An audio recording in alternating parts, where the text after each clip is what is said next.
Sir, जब एक user अपना मोबाइल फोन रिचार्ज कराता है तो उसे अपने रिचार्ज प्लान के हिसाब से डेली की डेटा लिमिट मिलती है 1.5 GB, 2 GB या 3 GB प्रतिदिन। लेकिन ये डेली की डेटा लिमिट जो होती है रात 12 बजे समाप्त हो जाती है जैसे ही दिन खत्म होता है, और ये अनयूज डेटा जो है ये फोरफिट हो जाता है, ये अगले दिन रोल ओवर या नेक्स्ट डे कैरी फॉरवर्ड नहीं होता है। कंज्यूमर से पैसा तो पूरे डेटा का लिया जाता है, लेकिन ये अनयूज डेटा जो बचा हुआ डेटा होता है ये एक्सपायर हो जाता है जैसे दिन समाप्त होता है। सर, फर्ज करिए कि महीने की शुरुआत में आपने अपनी गाड़ी में 20 लीटर पेट्रोल भरवाया, महीने के अंत तक 15 लीटर पेट्रोल कंज्यूम हो गया, 5 लीटर बच गया, तो क्या महीने के अंत पे पेट्रोल पंप वाला आकर आपको कहता है कि 5 लीटर पेट्रोल वापस कर दो क्योंकि उसकी वैलिडिटी समाप्त हो गई? नहीं, क्योंकि आपने पैसा पूरे 20 लीटर का दिया है। ठीक इसी तरह जितने डेटा का पैसा हमसे लिया जाता है उतना डेटा हमें यूज करने दिया जाए, वो एक्सपायर ना हो। ये हमारे मेहनत के पैसे से खरीदा गया डेटा है। और सर, चालाकी देखिए, आजकल के रिचार्ज प्लान्स में डेली की डेटा लिमिट होती है, मंथली की डेटा लिमिट नहीं होती, क्योंकि मंथली की डेटा लिमिट के अंदर मैक्सिमम डेटा की खपत का कंज्यूम करने की प्रोबेबिलिटी यानी कि संभावना ज्यादा होती है। एक महीने के भीतर या मान लीजिए 4-7 दिन कोई व्यक्ति व्यस्त है या बीमार है,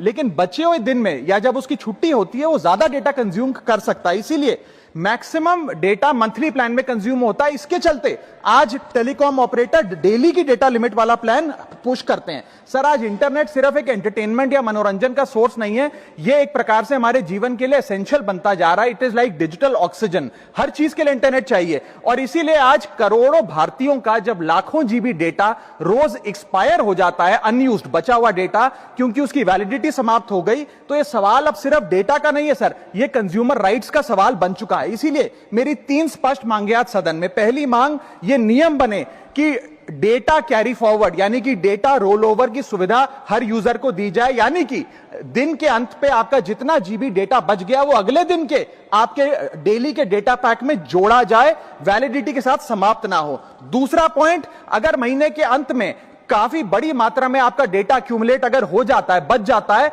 तो यूजर को ऑप्शन दिया जाए कि इस डेटा की वैल्यू का एडजस्टमेंट वो अपने रिचार्ज प्लान के अगेंस्ट कर सके, यानी कि अगले महीने वो जितने वैल्यू की रिचार्ज कराता है उसमें से छूट मिले, डिस्काउंट मिले अनयूज डेटा की मार्केट वैल्यू के अनुसार। जैसे कि बिजली की खपत आप जितनी करते हैं, जितने यूनिट, उतना ही पैसा भरते हैं, ठीक उसी तरह जितने जीबी डेटा कंज्यूम करें उतना ही पैसा वसूला जाए, उससे ज्यादा ना वसूला जाए। और थर्ड नियम जो बनना चाहिए वो ये है कि अनयूज डेटा को आपका डिजिटल एसेट माना जाए, और जिस प्रकार से हम पैसा ट्रांसफर कर सकते हैं, डेटा ट्रांसफर अलाउड होना चाहिए। यानी कि यदि आज मेरा कुछ बचा हुआ डेटा है डेली पैक के अनुसार, मैं अपना बचा हुआ 1-1.5 GB अपने परिवार वालों को ट्रांसफर कर सकूं।